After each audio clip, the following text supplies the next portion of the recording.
السلام علیکم ورحمۃ اللہ وبرکاتہ۔ الحمد للہ وحدہ والصلاة والسلام علی من لا نبی بعدہ۔ لا نبوۃ بعد نبوتہ ولا رسالۃ بعد رسالتہ ولا معصوم بعد عصمتہ ولا سنت بعد سنتہ ولا امت بعد امتہ اما بعد۔ اعوذ باللہ من الشیطان الرجیم، بسم اللہ الرحمن الرحیم۔ علمہ البیان، ہر قسم کی حمد و ثنا، کبریائی، بڑائی، یکتائی، شہنشائی اللہ مالک العلام کے لیے خاص ہے۔ درود و سلام والی بطحا بدر الدجا شمس الضحیٰ احمد مجتبیٰ محمد الرسول اللہ صلی اللہ علیہ وآلہ وسلم کی ذات اقدس کے لیے خاص ہے۔ امید کرتا ہوں سارے سامعین و سامعات آن لائن فن نقابت کورس کو سننے والے خیر و عافیت سے ہوں گے۔ اللہ پاک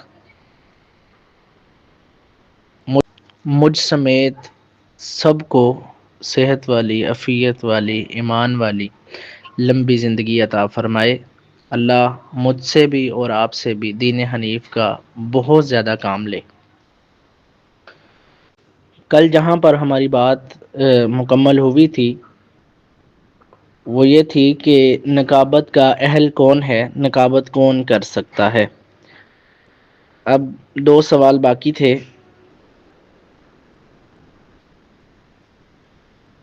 کہ نقیب کو انتظامی ذہن کا مالک کیوں ہونا چاہیے،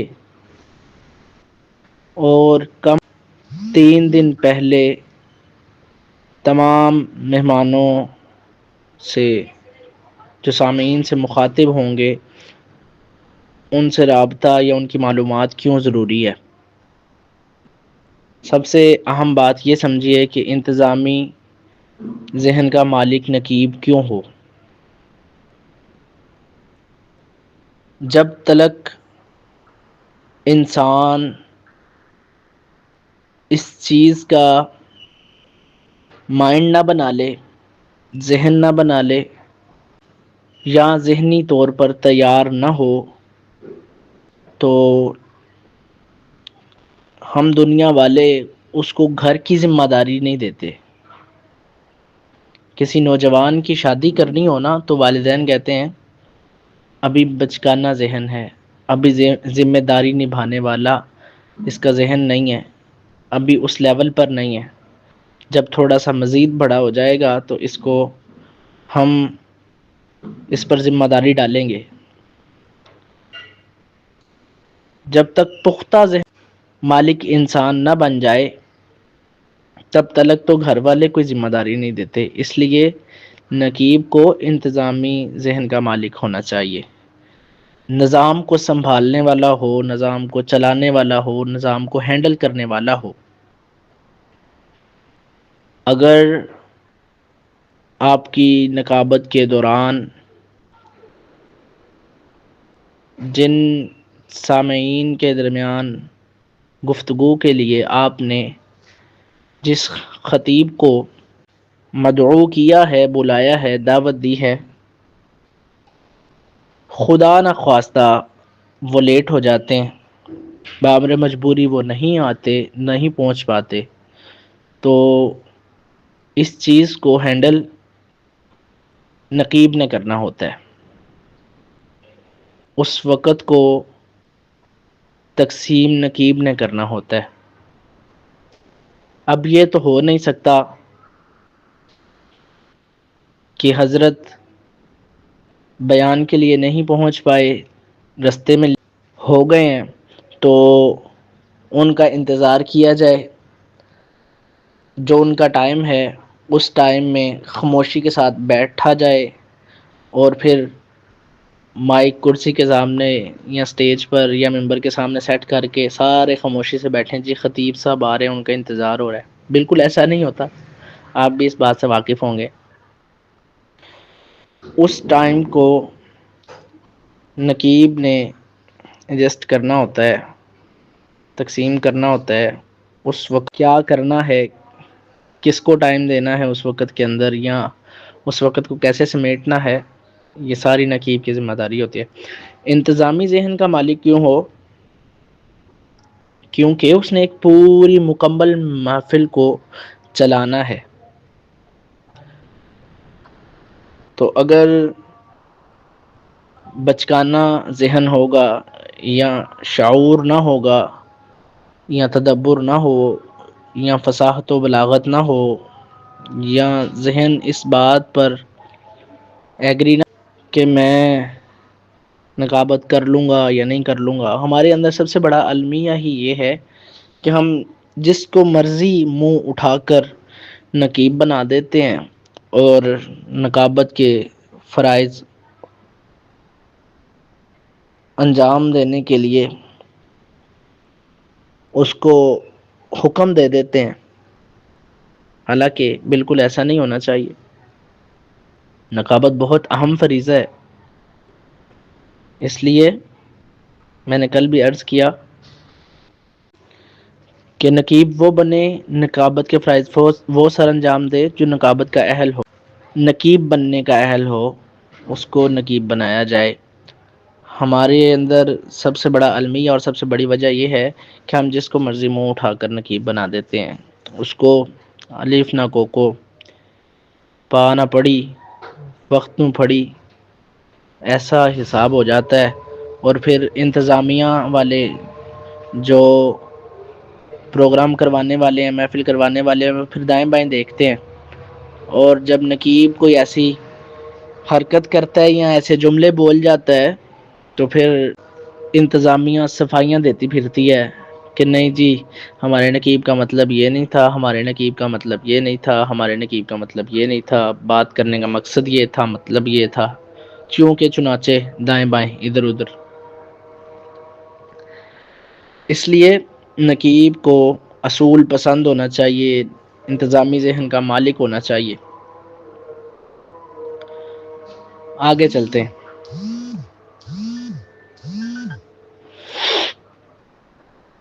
کم از کم 3 دن پہلے مہمانوں سے اس کا رابطہ ہونا چاہیے. اس کے علم میں ہونا چاہیے کہ میں نے فلاں فلاں خطیب کو، فلاں نعت خواں کو، فلاں قاری صاحب کو دعوت دینی ہے. ان کا نام از بھر ہو، ان کا نام صحیح طریقے سے یاد ہو. میں نے ایسے نقابا بھی دیکھے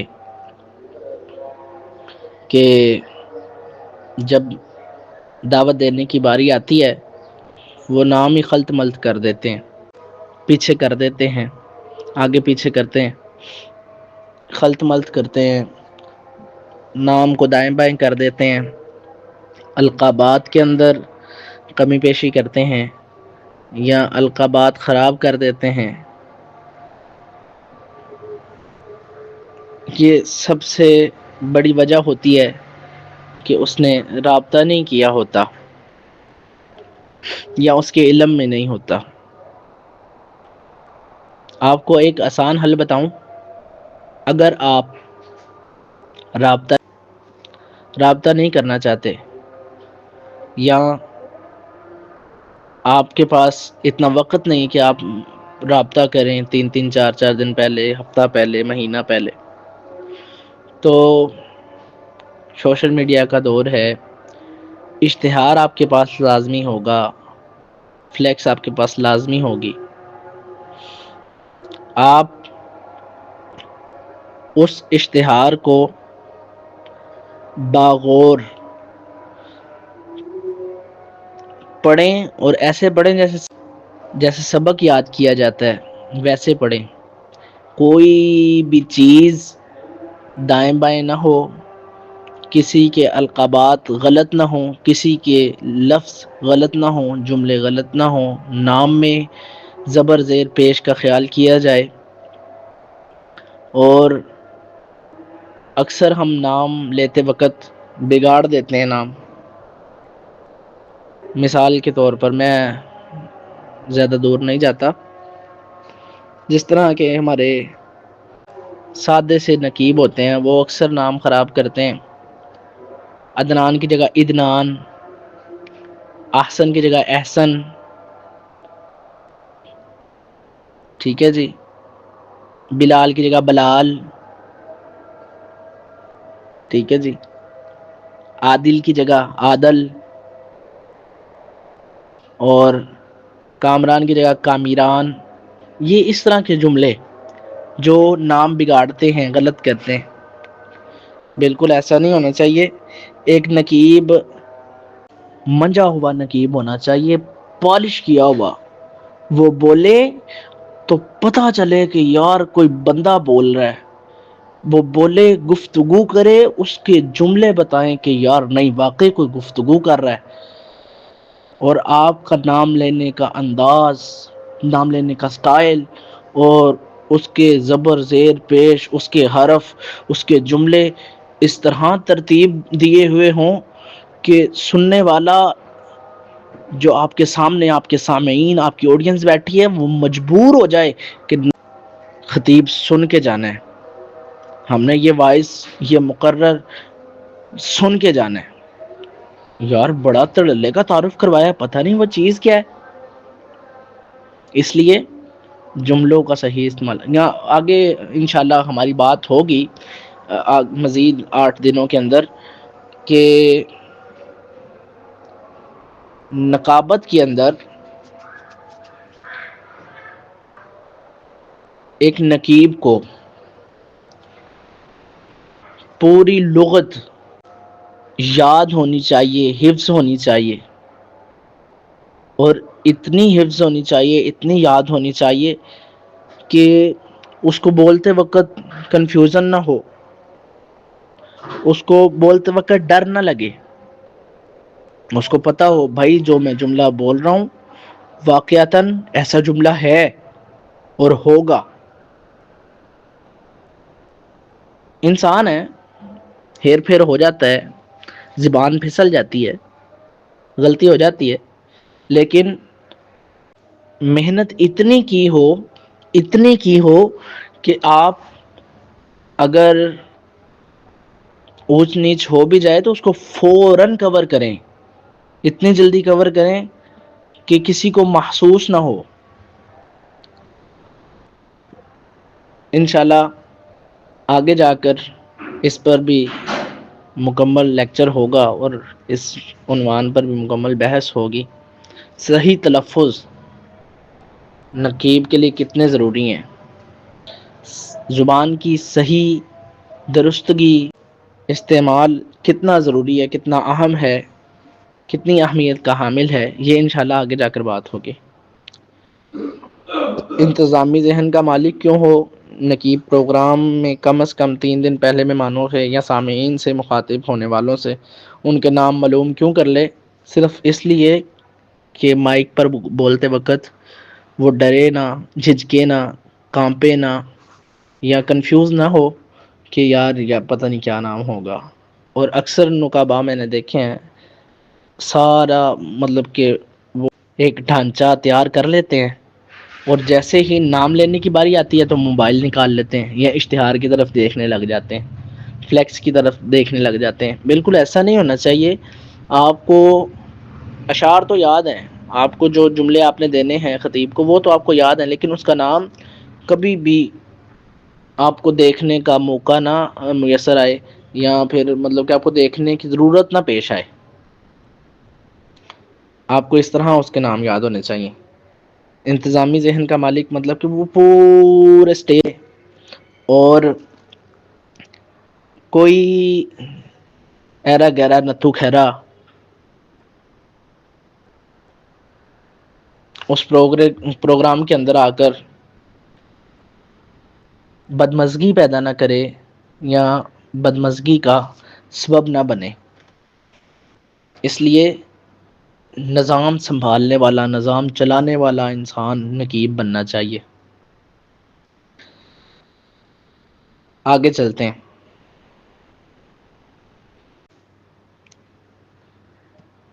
جب آپ نے ایک خطیب کو، ایک وائز کو، ایک مقرر کو، ایک خطیب کو، اور یا کسی نعت خواں کو یا قاری صاحب کو آپ نے دعوت دینی ہے تلاوت کے لیے، نعت کے لیے، خطاب کے لیے، واعظ کے لیے، تقریر کے لیے، تو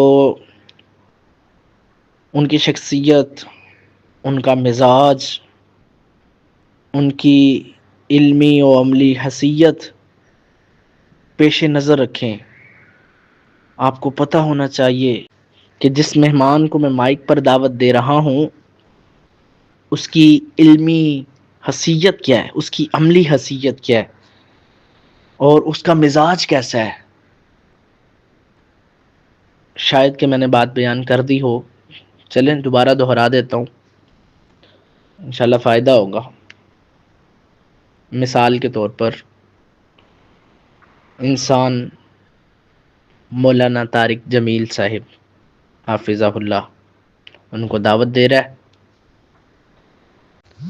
دعوت دیتا ہوا کہے کہ میں آپ کے سامنے دعوت دینے جا رہا ہوں مقرر شعلہ بیاں۔ آپ سمجھدار ہیں بھائی، مولانا طارق جمیل صاحب حافظہ اللہ مقرر ضرور ہے لیکن شعلہ بیان نہیں ہے۔ وہ ان کا تو لہجہ ہی بڑا نرم ہے، لہجے میں چاشنی، آواز میں رعنائی اور پرسوز ان کا بیان ہوتا ہے، اور سننے والا بیٹھ جاتا ہے اس کے سر پر پرندہ جیسے بیٹھا ہو، ایسے خاموشی سے پوری توجہ سے بیٹھا ہوتا ہے۔ ان کا انداز گفتگو، ان کا انداز بیان ہی ایسا ہے، تو دعوت دینے والا کہ میں مقرر شعلہ بیان مولانا طارق جمیل صاحب کو دعوت دے رہا ہوں، ایسا بالکل نہیں ہے بھائی۔ خطیب کے مزاج کو سمجھیں۔ آپ کو پتہ ہونا چاہیے کہ میں جس خطیب کو، جس وائز کو دعوت دینے جا رہا ہوں، جس متکلم کو سامعین سے ہم کلام ہونے کے لیے دعوت دینے جا رہا ہوں، اس کا مزاج کیسا ہے، کیسی گفتگو کرتا ہے وہ شعلہ بیاں ہے یا وہ نرم مزاج ہے یا وہ وائز خوش الحاں ہے، وہ مقرر دل پذیر ہے، دل پذیر ہے۔ اس لیے سارے میرے بھائی سامعین و سامعات سارے توجہ سے سنیں کہ مزاج سے واقف ہوں، خطیب سے، خطیب کے مزاج سے۔ اسی طرح نعت خواں کی بھی اپنی اپنی مزاج ہیں ان کے نعت پڑھنے کے۔ ظفر شہزاد صاحب، ان کا نعت پڑھنے کا انداز اور ہے۔ ارشد الحسینی صاحب، ان کا انداز اور ہے۔ اسی عمر فاروق صاحب، ان کا انداز اور ہے۔ نعت خواں کا اپنا اپنا انداز ہوتا ہے، اس لیے ان کے مزاج کو سمجھیں، اس مزاج کے مطابق ان کو دعوت دیں۔ دوسری بات، علمی اور عملی حیثیت کو پیش نظر رکھیں۔ یہ بڑا اہم پوائنٹ ہے، علمی اور عملی حیثیت۔ اب ہم دعوت دیں ڈاکٹر طاہر القادری حافظہ اللہ کو، اور دعوت دیتے وقت ہم ان کو کہیں پروفیسر مولانا طاہر القادری صاحب، بھائی وہ ڈاکٹر ہیں، ان کا انداز بیان اور ہے، ان کی علمی حیثیت دیکھیں، وہ ڈاکٹر ہیں، آپ ان کو پروفیسر بنا رہے ہیں۔ اسی طرح اگر کوئی پروفیسر ہو، آپ ان کو کہیں ڈاکٹر کو دعوت دے رہا ہوں، انداز بیان فلاں ہے، انداز بیان فلاں ہے، بالکل بھی قطعاً ایسا نہیں ہونا چاہیے۔ عملی حیثیت کو پیش نظر رکھیں، علمی حیثیت کو پیش نظر رکھیں، اور نبی کائنات صلی اللہ علیہ وسلم کی حدیث ہے، پیارے آقا نے فرمایا جو جس مقام کا اہل ہو اس کو اس مقام پر رکھو، اس کو عزت دو اس کے مقام کے مطابق۔ ابتدائی طالب علم ہو، ہم اس کے ساتھ پروفیسر بھی لگائیں، ڈاکٹر بھی لگائیں، محقق عالم دین بھی لگائیں، اور مصنف کتب کثیرہ بھی لگا دیں۔ ایک زبان چل رہی ہوتی ہے نا، زبان چل رہی ہوتی ہے، پک گئے ہوتے ہیں لفظ، بول بول کے وہ تکیہ کلام بن گئے ہوتے ہیں ایک طرح کے، تو زیادہ تر الفاظی بولنے کی وجہ سے، زیادہ تر وہ جملے دہرانے کی وجہ سے ہر بندے کو ایک ہی جملے نہیں دینے، ایک ہی الفاظ نہیں دینے، ایک ہی القاب نہیں دینے، الگ الگ ان کی علمی اور عملی حیثیت کے مطابق ان کو پیش نظر رکھتے ہوئے آپ نے موضوع الفاظ مناسب القاب کے ساتھ دعوت دینی ہے، اور تعارف کروانے کے لیے جملے ترتیب دینے ہیں اور اشعار منتخب کرنے۔ اب ہوتا ایسے ہے کہ جس نے کبھی ایک پمفلٹ بھی نہیں لکھا ہوتا، ایک پیپر تک نہیں لکھا ہوتا، ہم اس کو مصنف کتب کثیرہ۔ اسی طرح نعت خواں کی طرف اگر ہم چلتے ہیں، نعت خواں کو دعوت دیتے ہوئے ثنا خان مصطفیٰ کہیں آپ اس کو، ہم اس کو شاعر اسلام بناتے ہیں۔ میں دعوت دے رہا ہوں شاعر اسلام، شاعر توحید و سنت۔ اب بھائی شاعر اسلام میں اور ثنا خواں میں بڑا فرق ہوتا ہے۔ نعت گو شاعر الگ ہے، شاعر الگ ہے، اور ثنا خواں الگ ہے، ان کی کیٹیگریز الگ الگ ہیں۔ ہم اب ہر نعت خواں کو جی اوہو انا للہ، آپ نے غور کیا ہوگا سائل آیا تھا تو اس کی آواز کافی زیادہ بلند تھی، جو وائس کو ڈسٹرب کر رہی تھی، اس لیے میں نے روک دیے کچھ وقت کے لیے، تو ابھی دوبارہ میں بات کر رہا ہوں۔ نعت خواں کو نعت خواں ہی رہنے دیں، شاعر اسلام نہ بنائیں، اس کو شاعر نہ بنائیں۔ شاعر کہتے ہیں جو شاعری بناتا ہو، لکھتا ہو، اور پھر لکھ کر آگے پیش کرتا ہو، اس کو شاعر کہتے ہیں۔ بھائی آپ کی مہربانی ہے، مؤدبانہ گزارش ہے کہ ہر نعت خواں کو شاعر نہ بنائیں، ہر خطیب کو مصنف کتب کثیرہ نہ بنائیں، اور ہر قاری صاحب کو نجم القراء یا استاذ القراء نہ بنائیں۔ علمی حیثیت ذہن میں رکھیں، عملی حیثیت بھی ذہن میں رکھیں، اور القابات چن کر دیں جو ان کے بنتے ہیں۔ یہ سب سے اہم کام ہے۔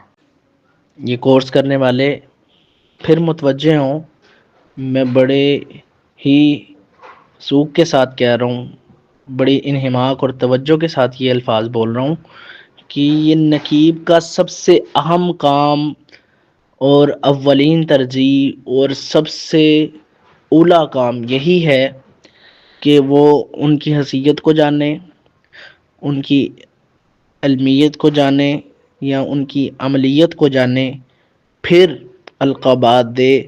اگر اس نے القابات، الفاظ، جملے اس شخصیت کے مطابق دیے تو وہ کامیاب ہے۔